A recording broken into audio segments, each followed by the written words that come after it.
Let me bring a little politics into here, and I'm not asking for your political opinion, Ambassador, but more just to inform our audience and get your thoughts on Barack Obama, who once claimed that we're air raiding villages and killing civilians in Afghanistan, who said one time that it would be a profound mistake to use nuclear weapons under any circumstances, who talked about Iran being a tiny country and not a serious threat, and then he flipped and flopped and said it was a grave threat, and that he would meet without preconditions with Ahmadinejad on top of potentially invading Pakistan, an ally.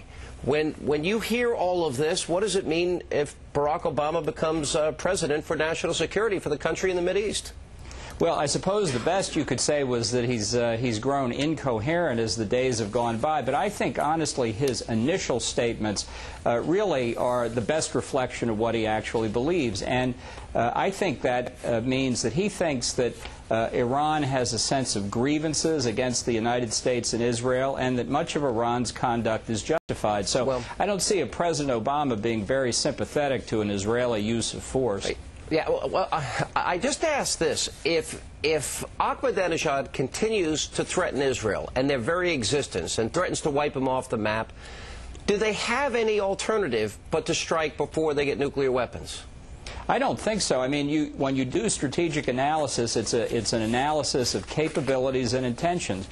We can hear what the intentions are, and it's not just Ahmadinejad. It's lots of other Iranian leaders as well, and we also have a pretty good idea of their developing capabilities. So either Israel strikes before the capability reaches fruition, or they are at the leadership of Iran's mercy, and I don't think that's the position the Jewish state wants to allow itself to be in. Mr. Ambassador, welcome to the show. When did Obama ever say that he supported or agreed with what Iran was doing? That's not what I said. My point is that he has exhibited a characteristic of many on the left in America and in Europe that think that Iran's grievances are the real source of its conduct. This pursuit of nuclear weapons has a lot more to do with its effort for hegemony in the Middle East and within Islam, as well as being directed against Israel and the United States. And negotiating with them and talking about their sense of grievance isn't going to divert them from that strategic objective. You've said a number of statements over the last few months that either you believe the Bush administration is going to strike or that you would like if there were a first strike against Iran. Would that be an accurate reflection of your view? No, it would not be an accurate reflection of my view. In fact, I've said most recently I don't think the Bush administration will use force.